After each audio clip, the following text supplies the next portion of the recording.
नमस्कार, आप देख रहे हैं देश का number 1 Hindi news channel news 18 India और मैं हूं आपके साथ अनुपमा झा। नमस्कार, मैं हूं आपके साथ शालिनी कपूर तिवारी। बड़ी खबर आपको बता दें, अयोध्या में बन रहे भव्य श्री राम मंदिर को लेकर मिल रही धमकी और असदुद्दीन ओवैसी के बयान पर रामलला के मुख्य पुजारी सत्येंद्र दास का बहुत बड़ा बयान सामने आया है। सत्येंद्र दास ने कहा कि अब देश में मुगलों का शासन नहीं है। जो भी राम मंदिर को क्षति पहुंचाने का काम करेगा या फिर राम के विरोध में बोलेगा, वो सिर्फ सीधे सीधे कब्रिस्तान में जाएगा। तो सत्येंद्र दास की तरफ से ये बड़ा बयान सामने आया है। असदुद्दीन ओवैसी के विवादित बयान के ऊपर अब जवाब उन्होंने दिया है। उन्होंने ये कहा है कि देश में अब जो भी राम के विरोध में बोलेगा वो सिर्फ कब्रिस्तान जाएगा। ये बहुत बड़ी खबर इस वक्त की। सत्येंद्र दास ये कह रहे हैं कि देश में अब मुगलों का शासन नहीं है। जो भी राम मंदिर को क्षति पहुंचाने का काम करेगा या विरोध करेगा वो कब्रिस्तान जाएगा। इतिहास को देखें, पहले उन्होंने मंदिर को तोड़ के बनाया था। आप उनके शासन था मुगलों का, अब मुगलों का शासन नहीं है और कि अब इसमें किसी प्रकार की क्षत पहुंचा सकते हैं। जो क्षत पहुंचाया जाएगा वो सीधा जाएगा कब्रिस्तान में। इसलिए ऐसा सोचना भी गलत है। और जो भड़का रहे हैं जवानों को, भड़काए थे यहाँ जितने आए हैं यहाँ क्षत पहुँचाने के लिए, जब विवादित रामलला त्रिपाल में थे तब भी यहाँ आए थे। अब आए और सब यहाँ मारे गए और उनका कब्रिस्तान यहाँ बन गया। ऐसा जो भी इस विरोध में बोलेगा उसका केवल कब्रिस्तान बनेगा और कुछ नहीं बनेगा। रामलला का एक इंच भी कोई भी क्षति नहीं हो सकती। और अब आपको वो बयान सुनाते हैं जिस पर इतना विवाद हो रहा है। असदुद्दीन ओवैसी ने ये बयान दिया है। उन्होंने हैदराबाद में मुसलमानों को संबोधित करते हुए ये कह दिया कि मस्जिदों की हिफाजत करने की जरूरत है। उन्होंने राम मंदिर का जिक्र नहीं किया, लेकिन उन्होंने ये जरूर कहा कि देखो हमारी मस्जिद खोदी तो वहां आज क्या हो रहा है। सुनिए कि असदुद्दीन ओवैसी की ओर से क्या कुछ कहा गया है पूरे मामले पर। हमारी मस्जिद हमने खोदी और वहां पर क्या किया जा रहा है आप देख रहे हैं। नौजवानों, क्या तुम्हारे दिलों में, हमारे दिलों में तकलीफ नहीं होती कि जिस जगह पर हमने 500 साल हय्या अल सलाह और हय्या अल फलाह की सदाएं दी, जहां पर हमने बैठकर कुरान करीम का जिक्र किया, जहां पर हमने बैठकर सलात और सलाम के नजराने पेश किए, आज वो जगह हमारे हाथ में नहीं है। और वहीं एआईएमआईएम चीफ असदुद्दीन ओवैसी के बयान को लेकर कांग्रेस और शिवसेना उद्धव गुट अब दोनों ने एक दूसरे पर हमला बोला है। कांग्रेस के नेता उदित राज ने ओवैसी को बीजेपी की बी टीम बता दिया और ये कहा कि ऐसे लोगों को सीरियस नहीं लेना चाहिए। दूसरी तरफ संजय राउत ने भी ये कहा कि राजनीति के लिए मुस्लिमों के अंदर डर पैदा करने की कोशिश की जा रही है। अंदरूनी तो बीजेपी साथ मिला रखा है और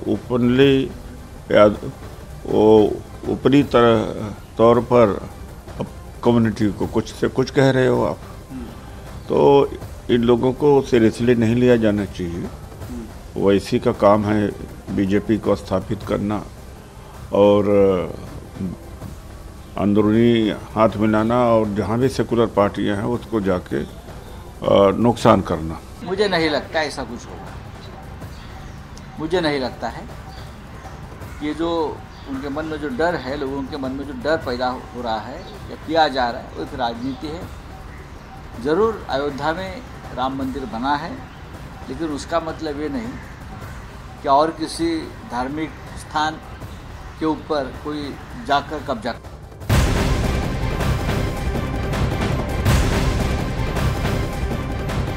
और रामलला की प्राण प्रतिष्ठा की तारीख जैसे जैसे नजदीक आती चली जा रही है, राम मंदिर पर सियासत और ज्यादा तेज होती चली जा रही है। और तृणमूल कांग्रेस के नेता फिरहाद हकीम ने अब इस पर विवादास्पद बयान दिया है। राम मंदिर पर बोलते हुए उन्होंने ये कहा कि किसी दिन देखेंगे कि मोदी ही राम है और राम का एक नया अवतार भी अब सामने आएगा। तो ये बड़ी अपडेट आपको बता दें, लगातार सियासत जारी है। तृणमूल कांग्रेस के नेता फिरहाद हकीम ने विवादास्पद बयान देते हुए कह दिया है कि अब हम किसी दिन देखेंगे कि मोदी ही राम है। और ये कहते हुए एक विवादास्पद टिप्पणी उन्होंने और की और कहा कि राम का एक नया अवतार सामने आया है। इस तरह की विवादास्पद टिप्पणी की गई है टीएमसी नेता की ओर से।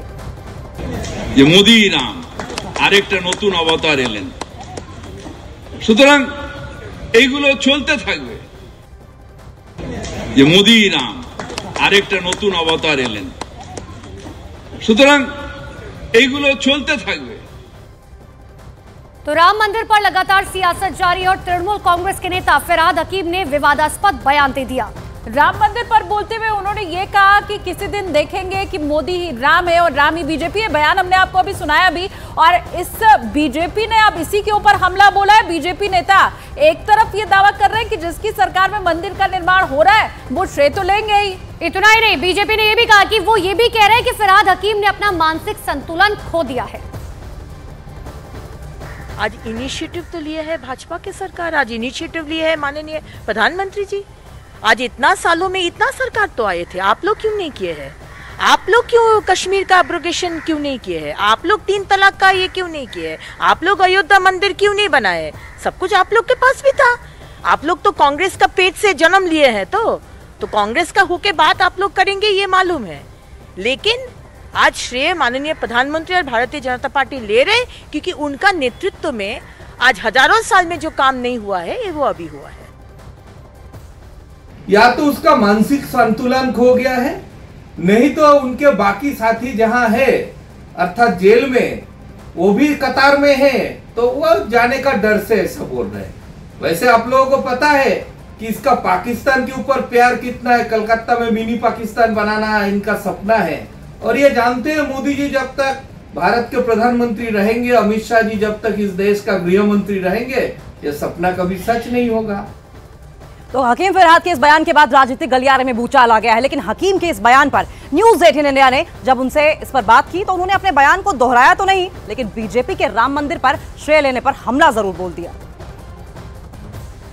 अयोध्या का मंदिर तो मोदी जी अपने हाथ से नहीं बनाए ना, सुप्रीम कोर्ट ने आदेश दिया और इसके बाद वहाँ का जो ऑर्गेनाइजेशन वो बनाए। राम जी सबका है, सबका है। जो बीजेपी नहीं करते हैं वो भी राम जी का बहुत पूजा करते हैं। तो आप राम जी का पेटेंट क्यों ले रहे हैं? राम मंदिर का पेटेंट आप क्यों ले रहे हैं? कविता, आप ये कह रहे थे कि राम का खुद को मोदी जो है वो अवतार बता देंगे। नहीं, ये हो सकता है, वो जैसे कर रहे हैं कुछ भी हो सकता है, मगर ये ठीक नहीं है। हम सब धर्म पे आस्था रखते हैं भारतवासी। पार्टी को अगर न्योता आता है क्या जाना चाहेंगे?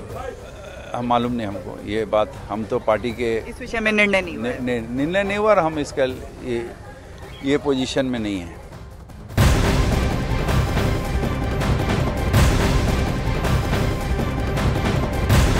और वहीं कर्नाटक के मुख्यमंत्री सिद्धरमैया के अयोध्या में राम मंदिर के अभिषेक पर आमंत्रित नहीं किए जाने के बयान पर कांग्रेस नेता एच अंजने ने अब बयान दे दिया है। उन्होंने कहा कि सिद्धरमैया खुद तो राम है, तो फिर वो अयोध्या में राम की पूजा करने क्यों जाएंगे।